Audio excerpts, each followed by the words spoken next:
Halo pemirsa, Weekly Report kembali hadir di sela-sela aktivitas Anda bersama saya Saskia Gaisani yang akan memberikan rangkuman berbagai berita teraktual yang terjadi selama satu pekan terakhir. SBY wakili alumni Akabri doakan Prabowo sukses pimpin bangsa. Presiden Jokowi resmikan IDTH Balai Besar Pengujian Perangkat Telekomunikasi. Jokowi pastikan pilkada sesuai jadwal, sampai saat ini tak ada percepatan. Berikut berita pilihan selengkapnya.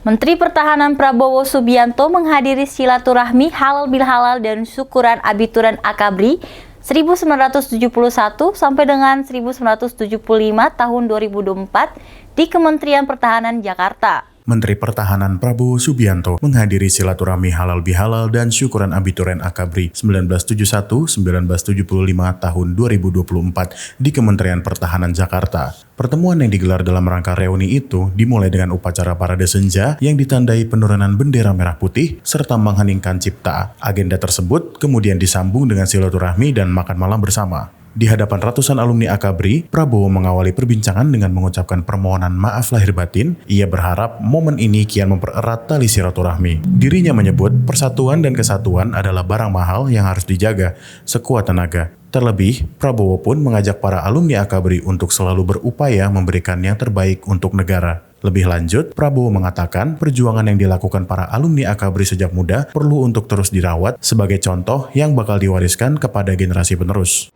Karena kita masih di bulan Syawal,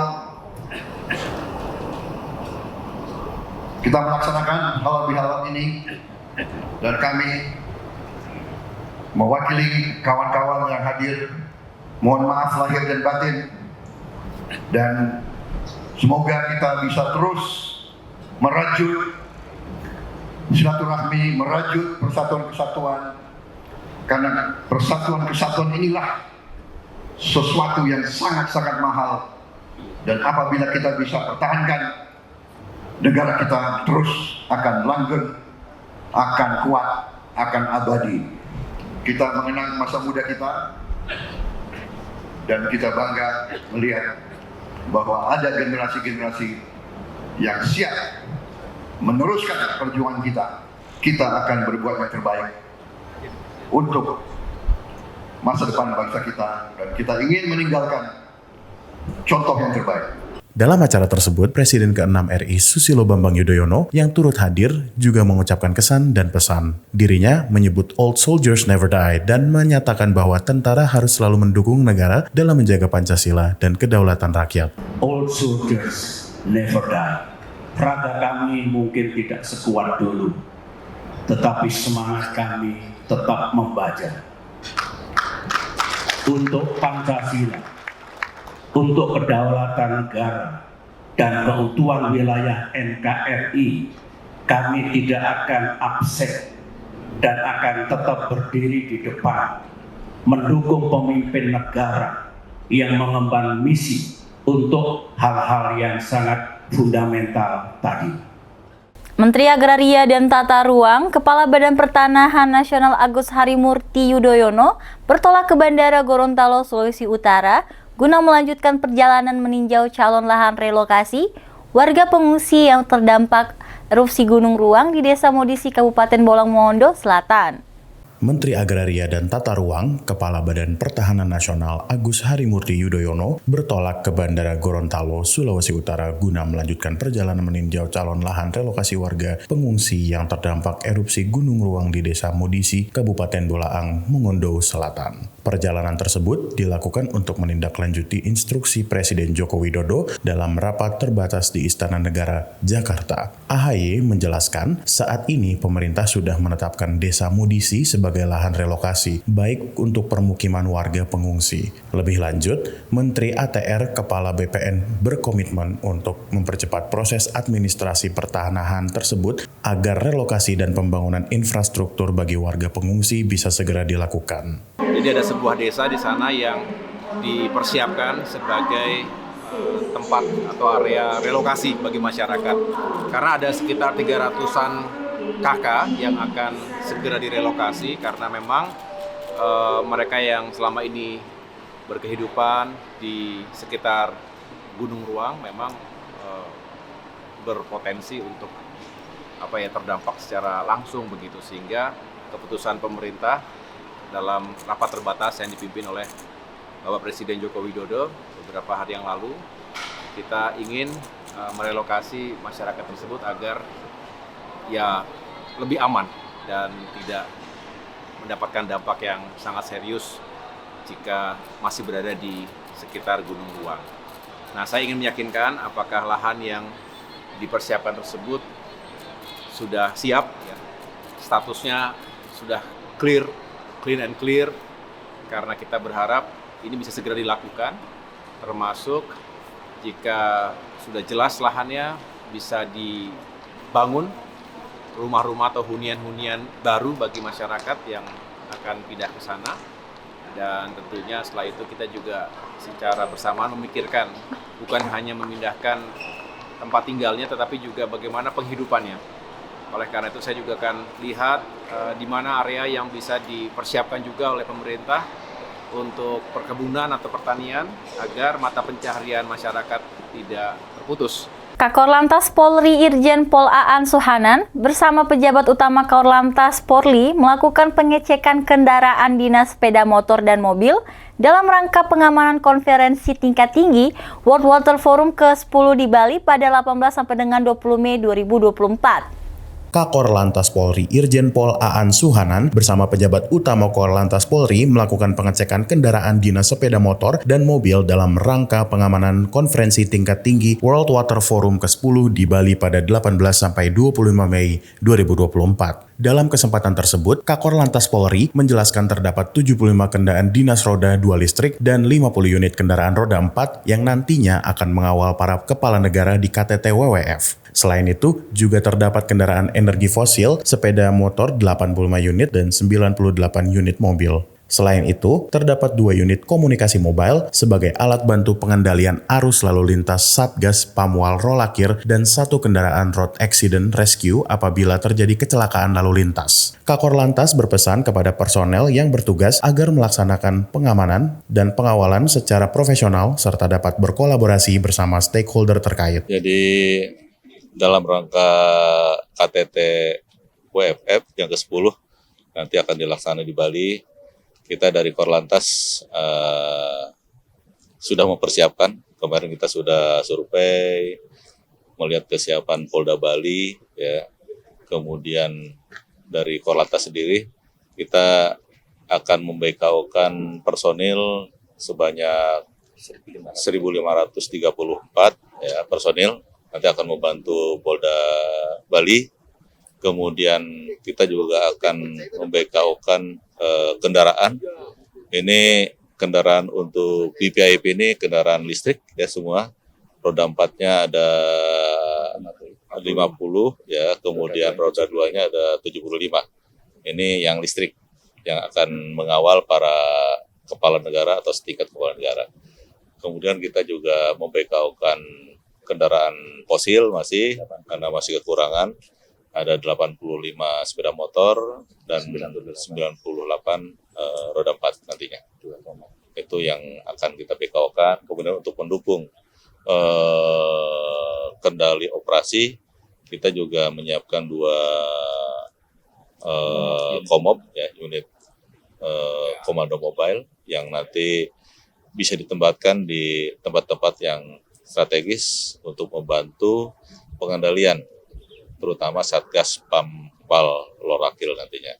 Kemudian kita juga siapkan 1 unit kendaraan untuk analisa kecelakaan lalu lintas, ya ini kita siapkan. Kemudian kendaraan RAR, sehingga ini semua bisa membantu mensupport Polda Bali dalam pelaksanaan KTT WWF ke-10 di Bali nantinya. Presiden ke-6 RI Jenderal TNI Purnawirawan Susilo Bambang Yudhoyono sempat menyematkan doa dan pesannya kepada Menteri Pertahanan RI dan Presiden terpilih 2024-2029 Prabowo Subianto yang beberapa bulan lagi akan dilantik menjadi Presiden RI. Presiden ke-6 RI, Jenderal TNI Purnawirawan Susilo Bambang Yudhoyono sempat menyematkan doa dan pesannya kepada Menteri Pertahanan RI dan Presiden terpilih 2024-2029 Prabowo Subianto yang beberapa bulan lagi akan dilantik menjadi Presiden RI. Hal tersebut disampaikan sosok yang akrab disapa SBY saat mewakili alumni Akabri memberikan kesan dan pesannya dalam agenda silaturahmi halal bihalal dan syukuran abituren Akabri 1971-1975 tahun 2024 di Kementerian Pertahanan Jakarta. Selain itu, SBY juga mengungkapkan bahwa alumni Akabri kendati telah memasuki usia senja, tetap akan mendukung Prabowo. SBY menekankan, meski raga telah termakan usia, namun semangat para alumni Akabri akan tetap menyala untuk menjaga kedaulatan negara. Dalam reuni tersebut, SBY atas nama para alumni Akabri juga menitipkan pesan agar Prabowo mewujudkan cita-cita negara dengan membawa nama Indonesia harum di kancah dunia. Adapun silaturahmi tersebut sekaligus menjadi momen nostalgia bagi para alumni Akabri. Perjumpaan nampak hangat dengan banyak tegur sapa hingga makan malam bersama. Bapak Prabowo Subianto insya Allah akan segera memimpin negeri ini, dan ini merupakan kehendak rakyat Indonesia. Kami ingin mendoakan agar Jenderal TNI Prabowo Subianto nantinya sukses di dalam mengemban tugas negara.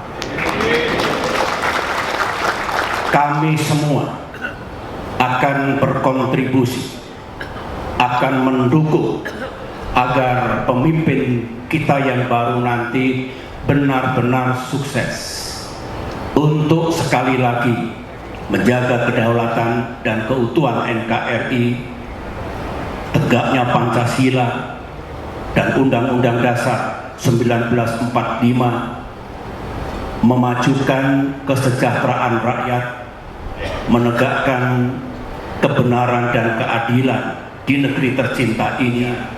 Dan kami titipkan sekaligus Bapak Prabowo, kibarkan makin tinggi lagi merah putih di pentas dunia.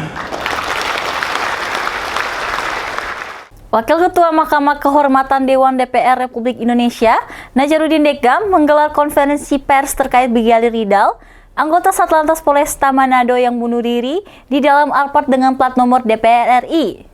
Wakil Ketua Mahkamah Kehormatan Dewan DPR Republik Indonesia, Nazarudin Dekgam menggelar konferensi pers terkait Brigadir Ridal, anggota Satlantas Polresta Manado yang bunuh diri dalam Alphard dengan plat nomor DPR RI. MKD DPR RI mengungkapkan sosok majikan dari Brigadir Ridal. Mobil yang ditumpangi oleh Brigadir Ridal tersebut menggunakan plat nomor kendaraan DPR RI. Sosok tersebut bernama Indra Pratama. Dekgam mengatakan pihaknya saat ini baru melakukan tahap verifikasi terkait kepemilikannya mobil Alphard tersebut. Dekgam menjelaskan pemanggilan Indra akan dilakukan pada tanggal 15 Mei mendatang karena minggu ini DPR masih dalam masa reses. Dirinya menambahkan pihaknya dirugikan atas terpasangnya plat nomor kendaraan DPR RI di mobil Alphard tersebut. Apalagi diduga plat nomor kendaraan yang terpasang tersebut palsu. Bukan Dre. Siapa Pak? Boleh Indra Pratama. Dia ini sebagai apa Pak? Pengusaha atau apa? Ya itu saya nggak tahu. Yang jelas laporan ke kami itu adalah pemilik mobil Indra Pratama. Dan berarti hari ini tadi udah dilakukan pemeriksaan Pak? Belum karena kita masih masa reses. Kita akan manggil mereka tanggal 15 ya. Insya Allah tanggal 15. Wakil Ketua Umum Partai Gerindra, Habibur Rahman meminta kepada seluruh pihak untuk tidak menjadi pematik hambatan terciptanya Forum Klub Presiden dengan mengungkit hubungan antara Presiden Joko Widodo dan Susilo Bambang Yudhoyono dengan Megawati Soekarno Putri.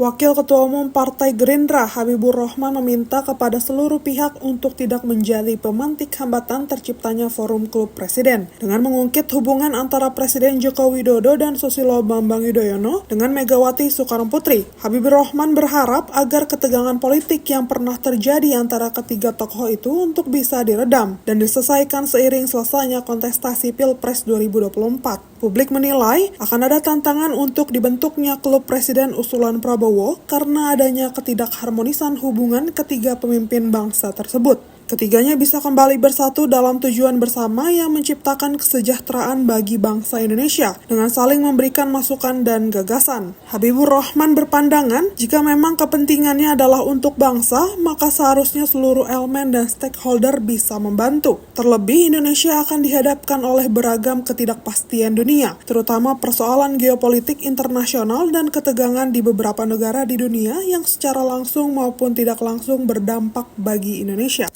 Nah ini gimana? Saya pikir kita semua ya harus optimis ya.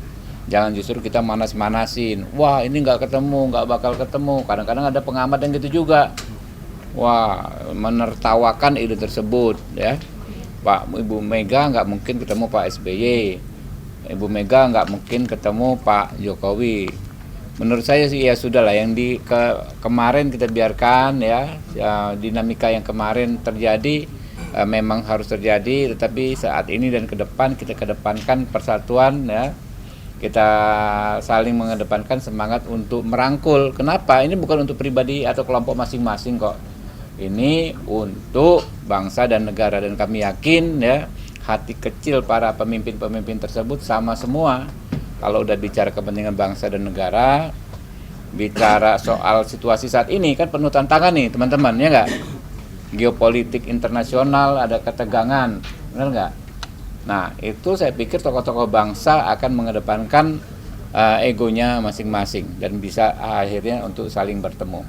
Presiden Joko Widodo menekankan pentingnya transformasi Indonesia dari konsumen menjadi produsen dalam industri teknologi global saat meresmikan Indonesia Digital Test House di Balai Besar Pengujian Perangkat Telekomunikasi di Kota Depok, Provinsi Jawa Barat pada Selasa 7 Mei 2024. Presiden Joko Widodo menekankan pentingnya transformasi Indonesia dari konsumen menjadi produsen dalam industri teknologi global saat meresmikan Indonesia Digital Test House di Balai Besar Pengujian Perangkat Telekomunikasi di Kota Depok, Provinsi Jawa Barat pada Selasa 7 Mei 2024. Peresmian itu menandai langkah maju dalam upaya nasional meningkatkan kapasitas lokal dalam pengembangan teknologi. Dalam sambutannya, Presiden Jokowi mengungkapkan keprihatinannya atas dominasi impor dalam penggunaan perangkat teknologi di Indonesia dengan nilai impor yang mencapai lebih dari 30 triliun rupiah. Lebih lanjut, Presiden menyoroti rendahnya partisipasi pemasok lokal dalam rantai pemasok global. Presiden menyebutkan bahwa dari 320 pemasok global Apple, hanya ada 2 yang berasal dari Indonesia. Ini berbanding jauh dengan negara-negara ASEAN lain seperti Filipina, Malaysia, Thailand, dan Vietnam. IDTH diharapkan menjadi katalis dalam mengubah paradigma tersebut. Sebagai fasilitas pengujian perangkat berstandar internasional, IDTH adalah yang terbesar dan terlengkap di Asia Tenggara dengan investasi yang mendekati sampai 1 triliun rupiah. Fasilitas ini dilengkapi dengan peralatan canggih untuk menguji berbagai perangkat digital mulai dari laptop hingga radar. Lebih dari sekedar pusat uji sertifikasi, Presiden mengharapkan IDTH menjadi pusat inovasi dan penelitian. Lebih dari sekedar pusat uji sertifikasi, Presiden mengharapkan IDTH menjadi pusat inovasi dan penelitian. Kepala Negara menginstruksikan Kementerian Komunikasi dan Informatika untuk menggandeng perguruan tinggi, perusahaan rintisan atau startup, serta UMKM dalam mendorong riset dan paten serta mendukung pengembangan dan sertifikasi produk-produk lokal. Kunjungan itu saya menekankan terus, ini saya tekankan terus hal yang sama, bahwa kita tidak boleh hanya menjadi penonton. Kita tidak boleh hanya menjadi pasar. Dan kita harus jadi pemain, menjadi produsen. Dan kita juga harus hati-hati dan waspada terhadap produksi perangkat digital yang berkembang begitu sangat pesatnya. Teknologinya berkembang dan berubah sangat cepat. Setiap hari pasti ada perangkat teknologi baru yang merubah cara-cara kita bekerja, yang menawarkan kemudahan-kemudahan, yang menawarkan kecepatan dan yang menawarkan efisiensi. Tapi sayangnya ini sayangnya, perangkat teknologi dan alat komunikasi yang kita pakai masih didominasi barang-barang impor. Dan nilai defisit perdagangan sektor ini hampir 2,1 miliar US dollar, lebih dari 30 triliun rupiah. Impor juga masih mendominasi di permohonan uji perangkat. Ini data yang saya peroleh, yang dari RRT itu ada 3.046 perangkat, sedangkan yang dari Indonesia hanya 632 perangkat. Sangat jauh sekali. Menteri Pertahanan Prabowo Subianto mengapresiasi gagasan serta inisiatif luar biasa dari mantan Kepala Badan Intelijen Negara, Jenderal TNI Purnawirawan Abdullah Mahmud Hendro Priyono, yang pada hari ulang tahunnya meresmikan replika Istana Majapahit yang pernah ada di Jawa Timur pada tahun 1292 sampai dengan 1526 Masehi.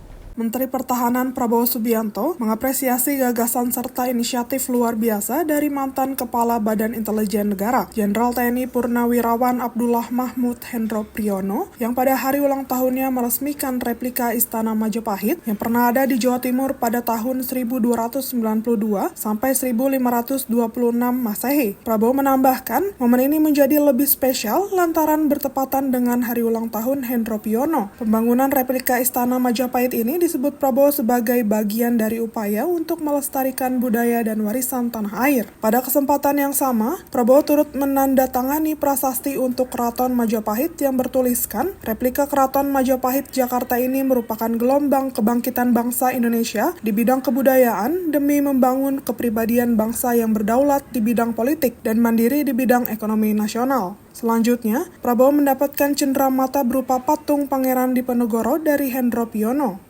Replika Keraton Majapahit ini dibangun seperti aslinya pada masa lalu dengan skala kecil dan terdiri dari sejumlah fasilitas layaknya Keraton Majapahit yang sebenarnya, seperti Taman Madakaripura, Pendopo Maharaja Hayamuruk, Balairung Mahapati, Gajah Mada, dan alun-alun Wilwatikta. Acara peresmian tersebut turut dihadiri sejumlah purnawirawan TNI dan pejabat negara. Jadi saya sangat kagum, saya ucapkan selamat luar biasa.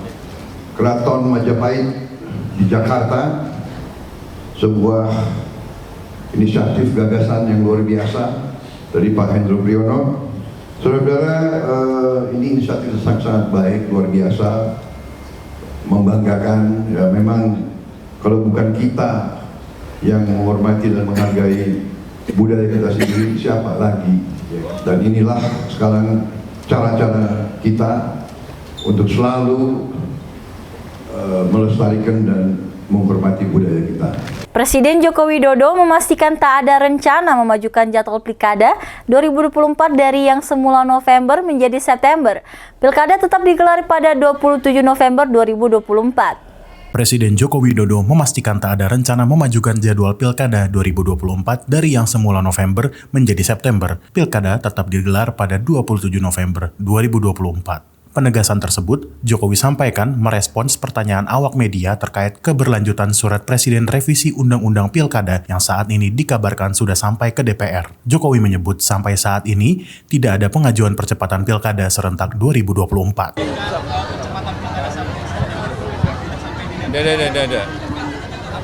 Sampai saat ini tidak ada yang namanya untuk percepatan atau pengajuan Pilkada. Iya, nggak ada pengajuan apapun mengenai itu. Demikian rangkuman berita kali ini. Jangan lupa tetap saksikan Weekly Report untuk update berita selanjutnya. Tayang setiap minggu hanya di Berita Nasional TV. Saya Saskia Gaisani dan kru yang bertugas pamit undur diri. Selamat berakhir pekan dan sampai jumpa.